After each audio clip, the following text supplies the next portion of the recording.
Jalan-jalan naik kapal selam. Naik kapal selam, naiknya di dermaga. Ketika ada yang mengucapkan salam, harap jawab dengan lantang dan bertenaga. Assalamualaikum warahmatullahi wabarakatuh. Waalaikumsalam warahmatullahi wabarakatuh. Selamat pagi menjelang siang teman-teman. Satu lagi pantun ya, boleh kan? Boleh. Hujan turun membasahi bumi.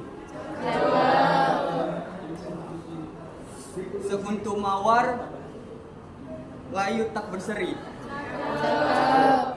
Sebelum kami memulai presentasi, izinkan kami untuk memperkenalkan diri.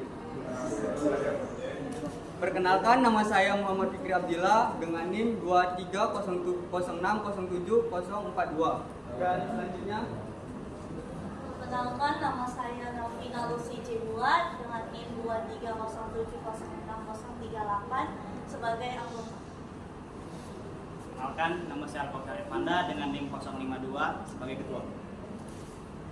Perkenalkan, nama saya Bunga Dwi Satika dengan NIM 2307060076 sebagai anggota. Perkenalkan, nama saya Ines Eliana Mbak NIM 2307060060 sebagai notulen. Perkenalkan, nama saya Muhammad Akbar dengan NIM 2307060004 sebagai anggota. oke, itulah perkenalan dari kami. Dan selanjutnya kita akan memasuki acara inti, yaitu mengenal sejarah Kerajaan Sriwijaya. Sebelum kita memulai, ada sebuah bahasa dari Institut Soekarno yang berbunyi, bermimpilah setinggi langit, jika engkau jatuh, engkau akan jatuh di antara bintang-bintang. Oke, di sini saya akan menyampaikan ada beberapa materi yang akan nanti dibawakan. Yang pertama, sejarah berdirinya Kerajaan Sriwijaya yang akan nanti dibawakan oleh Alfa. Yang kedua, letak Kerajaan Sriwijaya yang akan dibawakan Ines Eliviana. Selanjutnya, yang ketiga, sejarah perkembangan Kerajaan Sriwijaya yang nanti akan dibawakan Elvina. Yang keempat, penaklukan kawasan yang akan dibawakan Bunga. Dan yang terakhir nanti akan materi runtuhnya Kerajaan Sriwijaya yang akan dibawakan oleh Akbar. Untuk mempersingkat waktu, kepada Alka saya persilakan. Terima kasih untuk saudara Fikri. Prestasi akan saya ambil alih. Saya akan membahas mengenai sejarah berdirinya Kerajaan Sriwijaya. Kerajaan Sriwijaya didirikan oleh Dapunta Hyang Sri Jayanasa pada abad ke-7 Masehi. Nama pendiri ini diketahui dari beberapa prasasti yang ditemukan di Sumatera Selatan dan Bangka Belitung, seperti prasasti Kedukan Bukit, prasasti Talang Tuo, dan prasasti Kota Kapur. Dalam prasasti-prasasti tersebut disebutkan bahwa Dapunta Hyang melakukan perjalanan dengan memimpin 20.000 tentara dari Minangkat Tambuan ke Palembang, Jambi, dan Bengkulu. Dalam perjalanan tersebut, ia berhasil menaklukkan daerah-daerah yang strategis untuk perdagangan sehingga Kerajaan Sriwijaya menjadi makmur. Materi selanjutnya akan dibawakan oleh Ines. Di sini saya akan menjelaskan tentang letak Kerajaan Sriwijaya.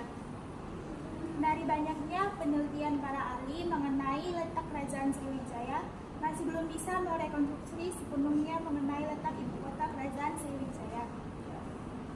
Jika merujuk pada pendapat G. Coides, Kerajaan Sriwijaya terletak di tepian Sungai Musi, yaitu kota Palembang saat ini. Namun beberapa ahli seperti Vedaka Bos, R.Z. Mazumbar, dan H.G. Quarit Wales bahkan menyatakan tidak setuju dengan pendapat Coides mengenai lokasi Kerajaan Sriwijaya di Palembang. J. Moines yang melihat dari rekonstruksi peta Asia Tenggara dengan menggunakan berita Cina dan Arab menyimpulkan bahwa Kerajaan Sriwijaya mulanya berpusat di Kedah, kemudian berpindah ke daerah pertemuan Sungai Kampar Kanan dan Batang Mahat di Muara Tapas. Selanjutnya akan dilanjutkan oleh teman saya. Baik, terima kasih. Saya akan menjelaskan tentang sejarah perkembangan Kerajaan Sriwijaya.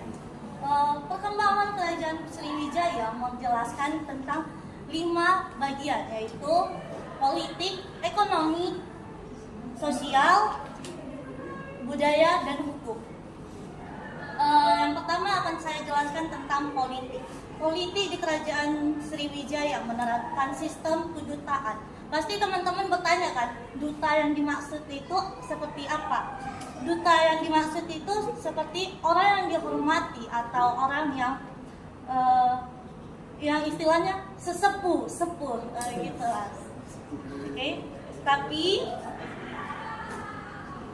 peran duta ini bukan hanya sebagai ketua atau pimpinan, tetapi juga sebagai orang tua di kerajaan Sriwijaya tersebut.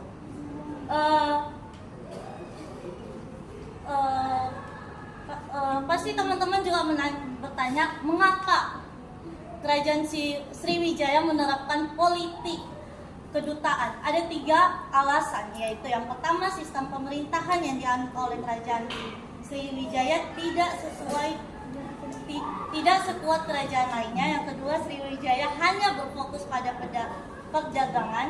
Yang ketiga, Sriwijaya disebut kedutaan karena adanya proses penyebaran agama Buddha yang dikenal di Indonesia hingga ke Asia Tenggara. Bagian yang kedua, bagian sosial. Karena letak kerajaan Sriwijaya sangat strategis, yang dimana lalu lintas perdagangan internasional, jadi masyarakat mudah menerima masuknya kebudayaan asing ke dalam kerajaan Sriwijaya. Salah satunya ialah India. Mereka menerapkan atau mengadopsi kebudayaan India. Yang ketiga, bidang ekonomi. Kerajaan Sriwijaya lebih dikenal kerajaan maritim. Karena dapat kita lihat dari hasil letak strategis kerajaan Sriwijaya bahwa masyarakat bertumpu pada 2 kegiatan, yaitu pelayaran sama perdagangan. Untuk bagian budaya, Sriwijaya menjadi pusat pengajaran ajaran Buddha di Asia Tenggara. Yang kelima, bagian hukum. Bagian hukum ini sendiri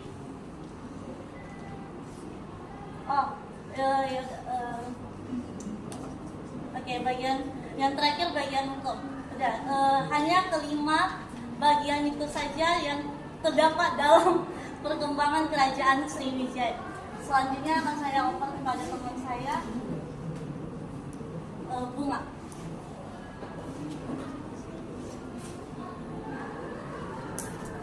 Oke, baik teman-teman sekalian, penaklukan kawasan oleh Sriwijaya. Luasnya wilayah kekuasaan Sriwijaya dapat dibuktikan dengan keberadaan sejumlah prasasti yang tersebar di sebagian besar daerah yang ada di Asia Tenggara. Hal itu juga menjadi bukti kuat pengaruh agresi dan ekspansi yang dilakukan oleh Sriwijaya. Ekspansi. Perlu diketahui pada awalnya wilayah kekuasaan Sriwijaya hanya di sekitar Palembang saja. Dan hal itu dinilai kurang strategis untuk jalur pelayaran serta perdagangan. Oleh sebab itu, meskipun menjadi pusat perkembangan agama Buddha, Sriwijaya sempat tinggal dalam perdagangan dan ekonomi dari Melayu dan Kedah. Maka untuk memajukan perekonomiannya, Sriwijaya kemudian mencari jalan keluar dengan melancarkan ekspansi atau perluasan wilayahnya. Sriwijaya pun berhasil memperluas wilayah hingga Jawa Barat, Kalimantan Barat, Bangka Belitung, Malaysia, Singapura, dan Kamboja. Selanjutnya akan diserahkan kepada Akbar. Selanjutnya adalah bentuknya kerajaan Sriwijaya. Untuk keruntuhan kerajaan Sriwijaya disebabkan oleh serangan dari dinasti Chola yang dipimpin oleh Raja Rajendra Chola I. Serangan ini dilakukan sebanyak 2 kali di tahun 1017 dan 1025. Dampak dari serangan dinasti Chola tersebut membuat kerajaan Sriwijaya mengalami kerugian besar. Bahkan wilayah kekuasaannya berhasil diambil alih. Pemicu serangan ini dikarenakan kerajaan Sriwijaya menarik pajak yang tinggi pada kapal pedagang yang berlabuh di Selat Malaka. Kerajaan Sriwijaya Kerajaan Sriwijaya juga mendapat serangan dari Kerajaan Majapahit. Serangan yang dipimpin oleh Aditya Warman ini terjadi pada tahun 1477. Adanya serangan ini membuat Kerajaan Sriwijaya menjadi taklukan Kerajaan Majapahit. Serangan ini semakin memperburuk keadaan Sriwijaya yang saat itu sedang berada pada arah kemunduran. Ada juga beberapa faktor penyebab kemunduran Kerajaan Sriwijaya. Yang pertama, mundurnya sektor ekonomi dan perdagangan, karena beberapa pelabuhan penting di Sriwijaya melepaskan diri. Yang kedua, ada militer yang melemah, dan beberapa wilayah taklukan melepas diri seperti Sumatera dan Semenanjung Malaya. Yang ketiga, banyak kerajaan taklukan Sriwijaya yang terpisah-pisah. Menurut Nur Hidayati dan Nuriyah, penyebab lain runtuhnya Kerajaan Sriwijaya ialah perubahan kondisi alam pusat Kerajaan Sriwijaya makin jauh dari pantai akibat pengendapan lumpur. Pendangkalan yang terjadi di kawasan Sungai Musi menyebabkan air laut kian jauh karena terbentuknya sejumlah daratan baru. Karena wilayahnya menjauh, Sriwijaya kian kesulitan memantau kedatangan musuh dan melaksanakan kegiatan ekonomi. Setelah runtuhnya Kerajaan Sriwijaya, ada banyak peninggalan di kerajaan tersebut seperti Prasasti Kota Kapur, Prasasti Kedukan Bukit, Prasasti Telaga Batu, Prasasti Kerangberahi, Prasasti Palas Pesemak, Prasasti Talang Tuwo, Prasasti Hujung Langit, Prasasti Leiden, dan Candi di Muara Kapus. Sekian dari saya kembali kepada moderator. Terima kasih kepada rekan-rekan. Itulah presentasi kami. Nah, dari presentasi ini kita bisa menjelaskan bahwa Kerajaan Sriwijaya adalah kerajaan maritim atau berpulau-pulau. Nah, sekarang saya akan membuka sesi tanya jawab. Yang pertama untuk Alka.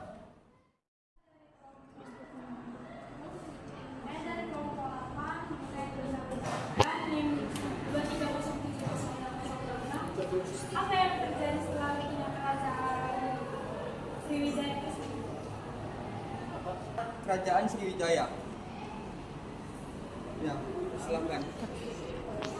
Saya Sania Buginting dari kelompok 3 NIM 23070608 ingin mengajukan pertanyaan kepada Ines Aliena, yaitu bagaimana peran Kerajaan Sriwijaya dalam perkembangan agama Buddha dan bagaimana pula perkembangan perdagangan maritim di wilayah Sumatera dan sekitarnya pada masa kejayaan Kerajaan Sriwijaya. Terima kasih. Terima kasih pertanyaannya. Selanjutnya pertanyaan ketiga untuk Nelvina. Tentang sejarah perkembangan Kerajaan Sriwijaya. Ciden dulu aja deh. Maaf ya, boy. Kare. Terima kasih telah memberikan kesempatan. Saya memberikan dasar minta saya kepada Nelvina. Nah, yang terakhir tadi kan ada sebutkan perkembangan hukum apa yang diterapkan di Sriwijaya tersebut. Rasa janggal tadi penjelasannya. Gantung. Terima kasih. Terima kasih. Terima kasih. Selanjutnya pertanyaan keempat tentang penaklukan Kerajaan Sriwijaya yang dibawa Bunga.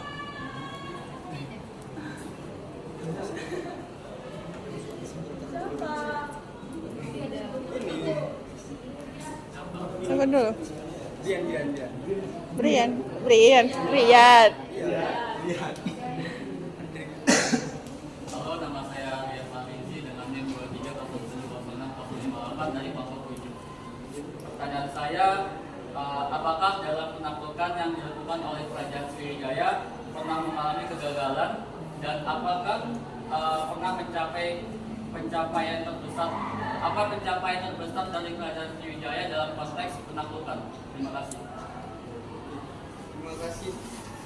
Yang selanjutnya terakhir berlaporan dulu lah. Nggak boleh kayak gitu.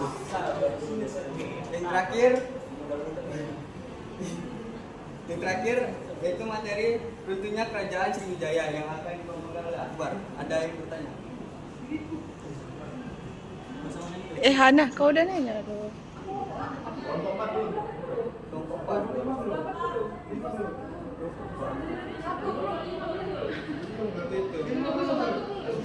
di sini udah cepet. Ya.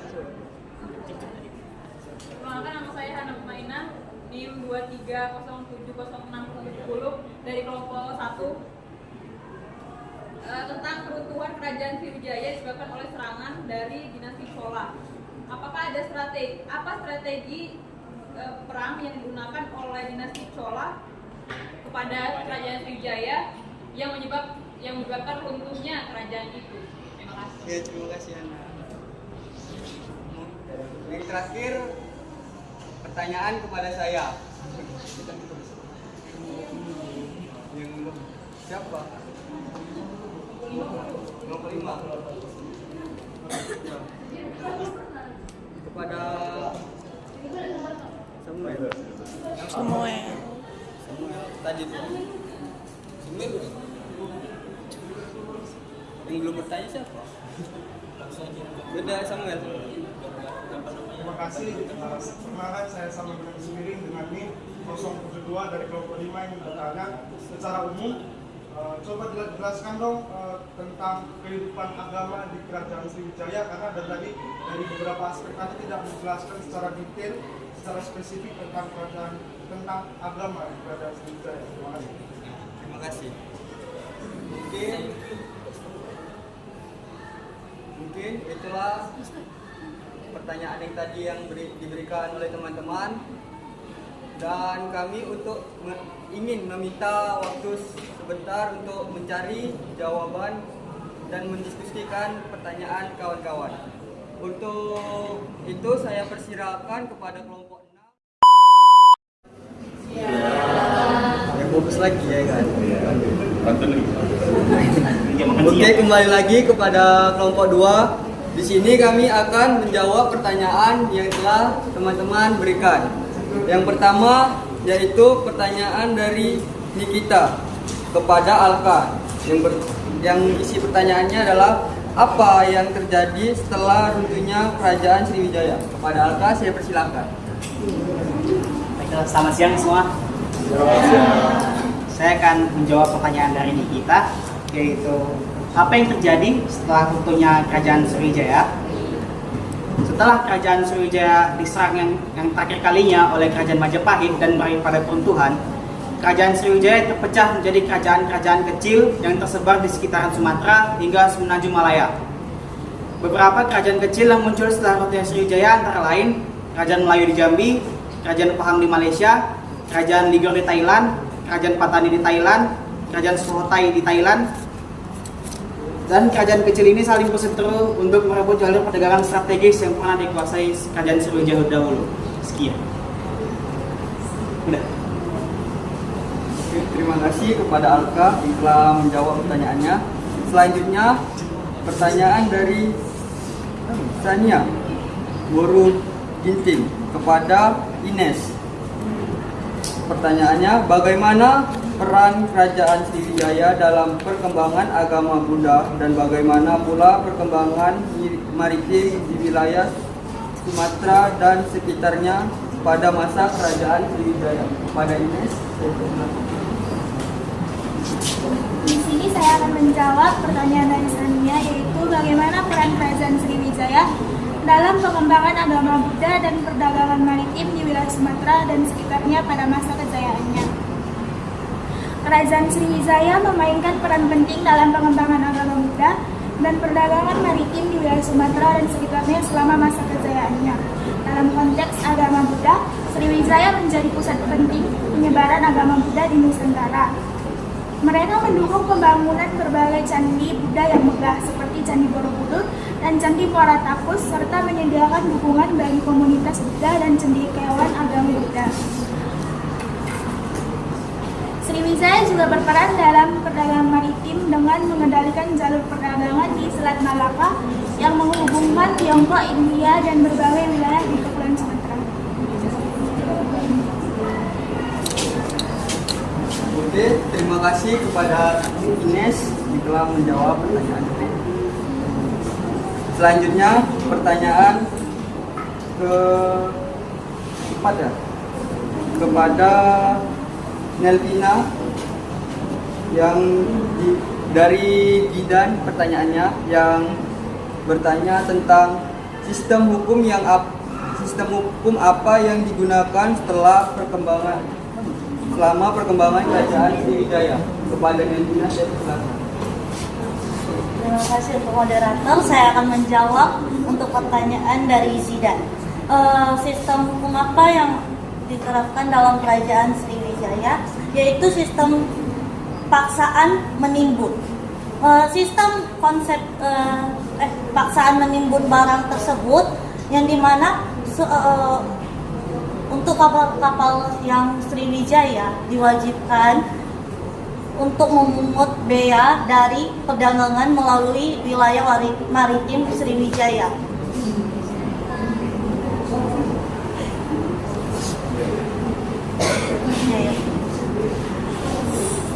Dalam perkembangan kebiasaan menimbun barang itu menjadi hukum adat yang disebut sebagai paksaan menimbun barang. Sriwijaya menggunakan paksaan menimbun barang untuk mewajibkan kapal-kapal singgah di pelabuhannya dengan singgahan kapal-kapal di pelabuhan Sriwijaya. Raja Kerajaan Sriwijaya dapat memungut bea dari perdagangan yang melalui wilayah maritim Sriwijaya sebagaimana hukum adat yang berlaku pada masa itu. Pemimpin-pemimpin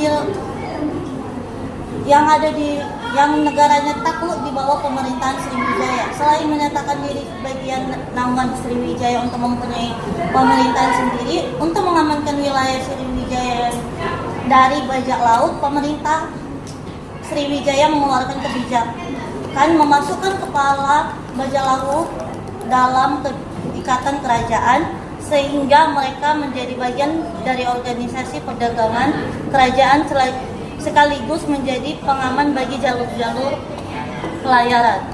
Baik, untuk Zidan sendiri. Terima kasih kepada Nentina yang telah menjawab pertanyaan dari Zidan.